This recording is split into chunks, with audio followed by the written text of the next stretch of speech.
My name is Nita Russell. I have been with Cornerstone 1 year and 3 months. January 3rd, I'll have 21 years clean. So you're a clinician. What is your license title role? I am a master's degree licensed independent substance abuse counselor. And how long have you been working in the field of? 13 years. 13 years. You must like it. I love it. What do you love about it? I love watching the clients change.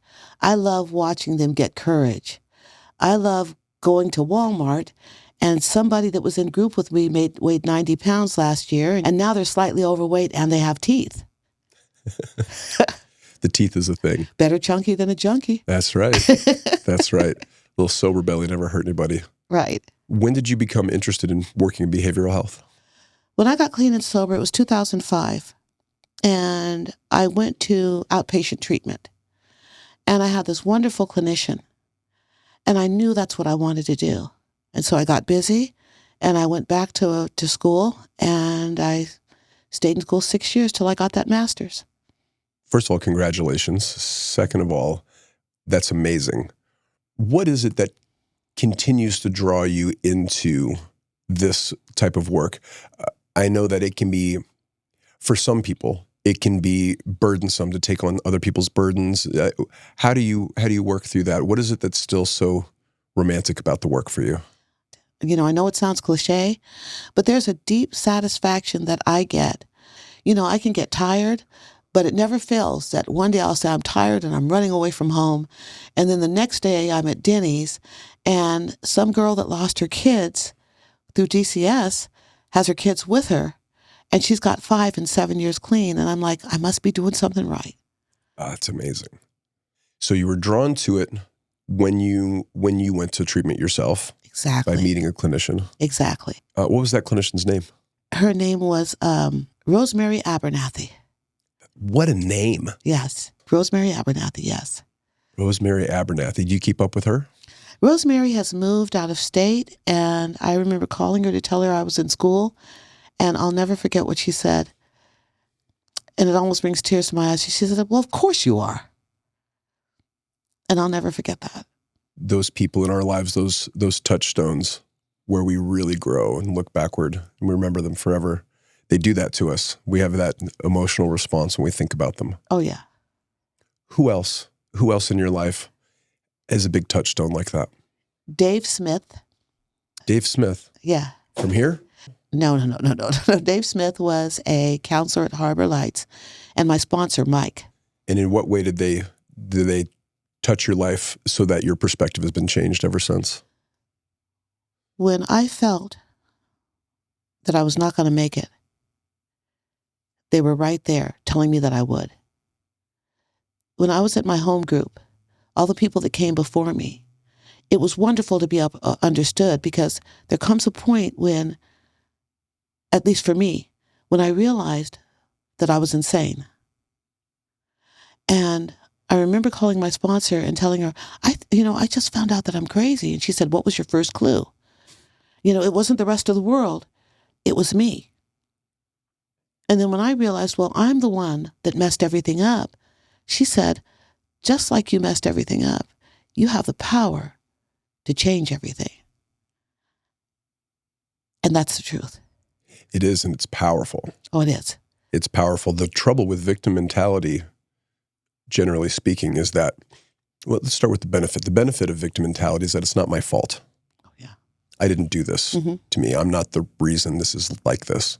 This is so broken. But the drawback is that nothing can be done. If I take ownership of what's going on in my life or what's happened. It puts the power back in your hands. Correct.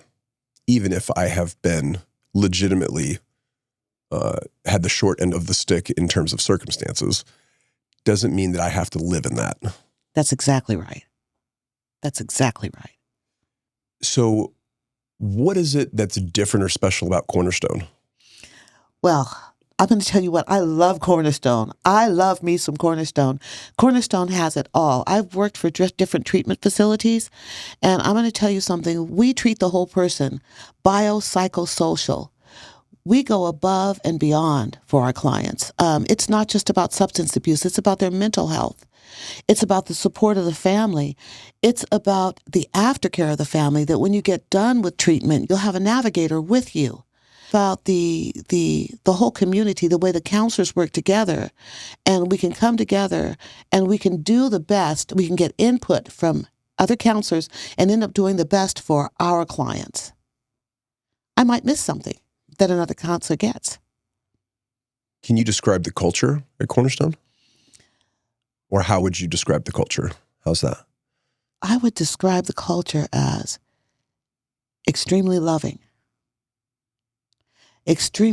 going the distance, and that's what's so good about Cornerstone. People new to recovery, be it mental health or drug addiction, why do people suggest that they not date within their first year? And do you think that's good or bad advice, and why? It's great advice because,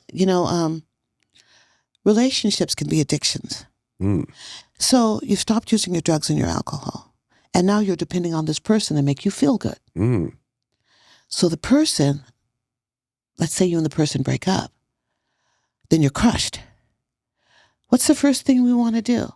Make ourselves feel better right away. It's what we're used to. And usually, right off the bat, there's a big breakup, you're crushed. Our natural go-to is to go and get some drugs, go get some alcohol. So I feel like it's very detrimental to recovery to just stay out of a relationship, take care of yourself. In the first place, 9 times out of 10, we don't love ourselves. So you're depending on the love of another person to get you through, just like you're depending on that drug to get you through. And it's not about that. Concentrate on yourself for a minute. Work your steps. Love yourself. Build up your self-respect. And then maybe you can be a great partner for somebody else. And you don't have to rely on not just a substance, but somebody else to make you feel good.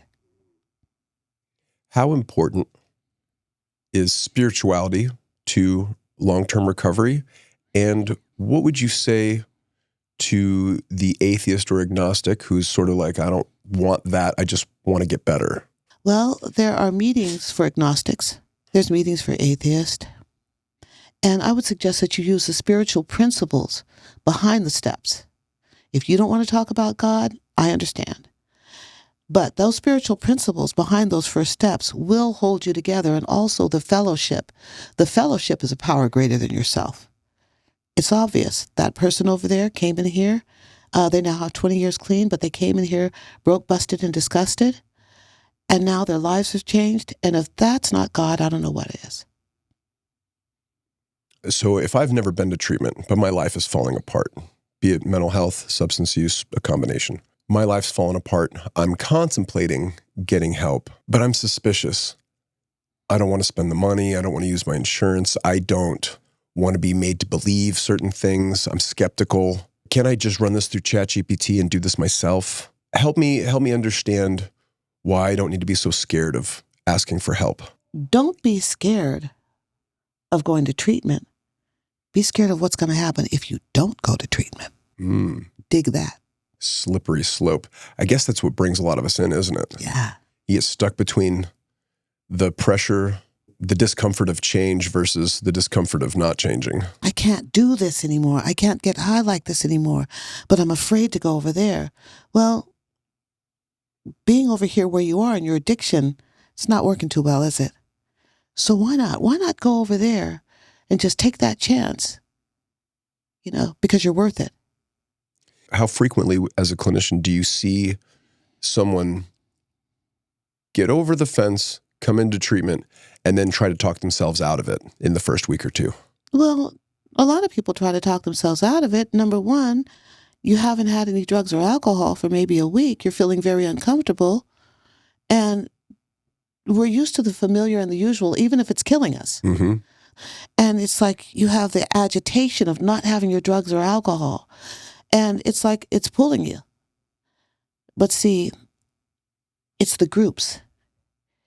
It's the people pulling together. Give it a shot. It'll work. You can't go wrong. Can you give us an example of someone, the moment they started to believe themselves again? I can give you many moments.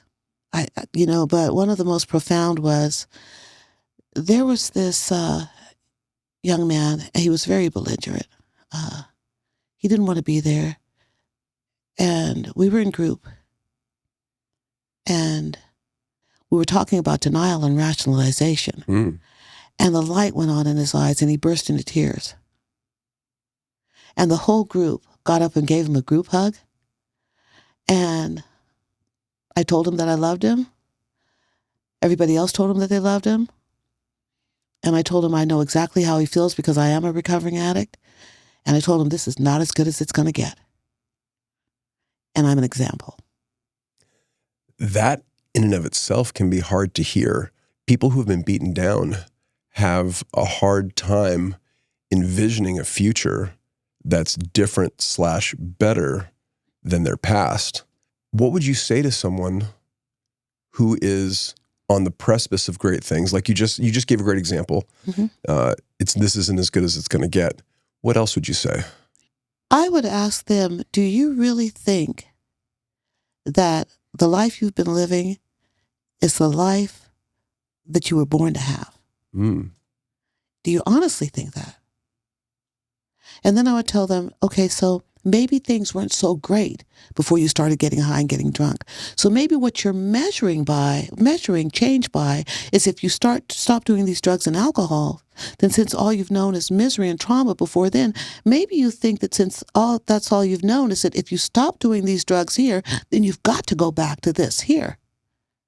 And so the bottom line is that you don't have to go back to this here. Now you have the power to start all over again and make that life the life you want.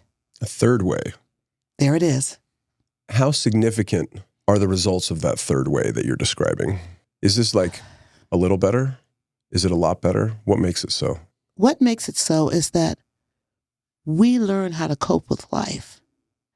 And see, I can tell you that even what we think as addicts and alcoholics, oh, this is bad. I can't handle this. Learning how to cope with the good, the bad, and the ugly is what makes it good. Knowing that you're going to get through it. Because we think, I can't get through this. I can't handle this. I need to get high. I need to get drunk. I'm upset. I'm hurt. So-and-so has died. I've lost my job. Nobody loves me. I can't get through these types of feelings. Oh, yes, you can. And there's an old saying, this too shall pass. So life is like this. Now everything is wonderful. Well, you can guarantee that this too shall pass. Now it's horrible. I can guarantee you that this too shall pass. And you will get through that. You'll live through that, and you'll come through clean. Just jarred my memory. I was newly sober many years ago, sitting in a meeting, some younger person, year sober or so, sharing about some of the blessings in their life. And as they ended, some old timer said, this too shall pass. We were all like, dick. Yeah, really? Such an unkind thing to say. You're right, though. You're 100% right. The resilience that we develop by facing life on life's terms, to quote commonly used phrases, is how we develop an immunity to the ailments of normal life, of emotional dysregularity, of the highs and lows, the failures as well as the successes. I would argue that the successes in life cause as much trouble as do the failures for someone who's not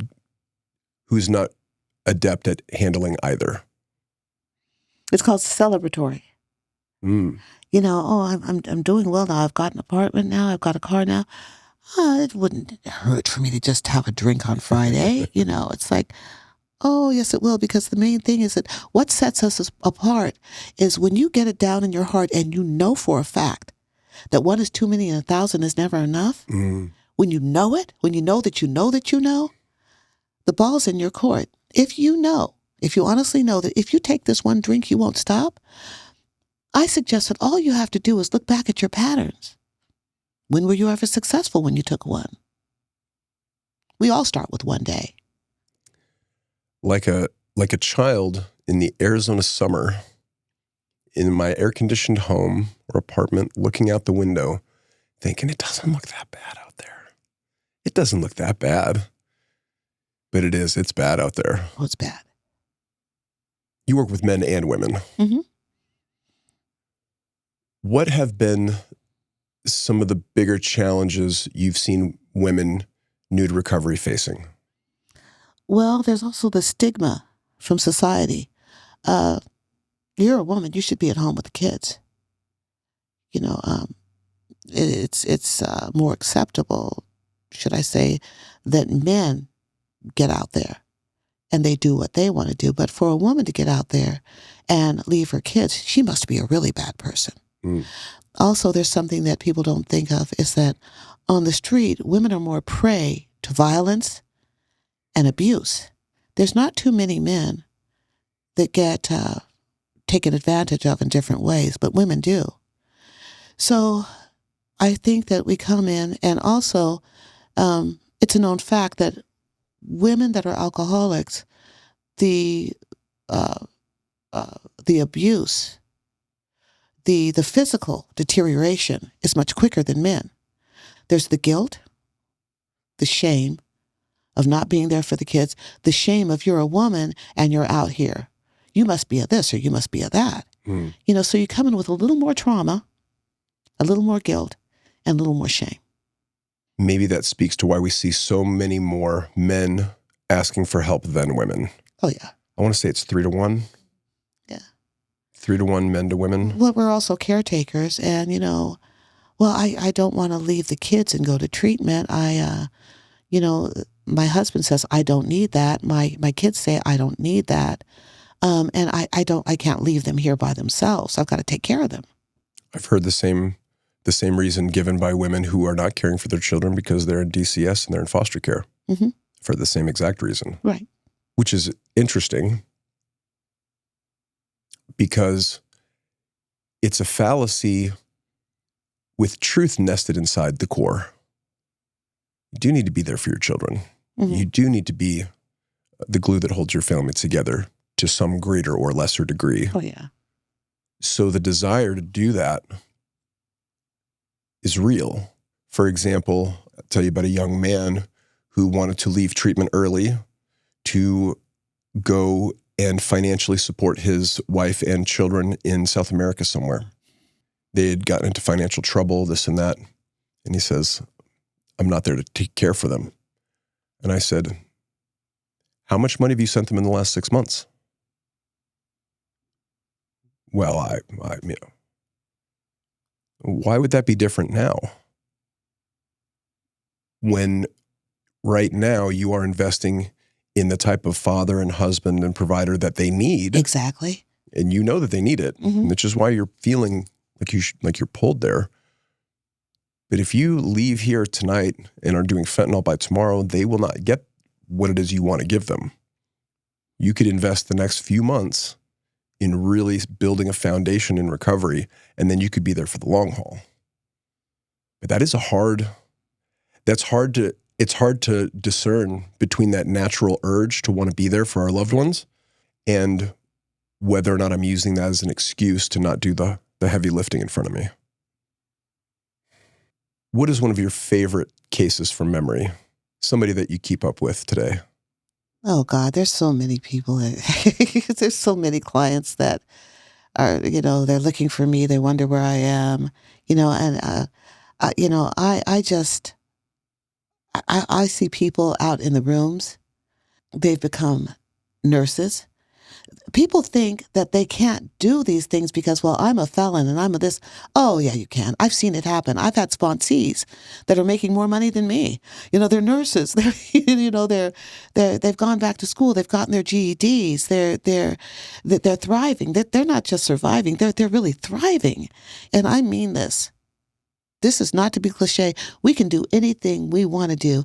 And one of the good after effects of addictions, because some of our defects can become assets.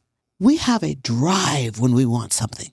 The drive that we had when we wanted to get those drugs, the drive that we had, if there was no drugs in Phoenix, you were going to Tucson to get it. It's the same drive that when you wanted to be that nurse, you became that nurse. When you wanted to be that pilot, you became that pilot. When you wanted to be that professional, that LPC, that LISAC, that LSW, you got it. I have a friend who's becoming a pilot right now. I know.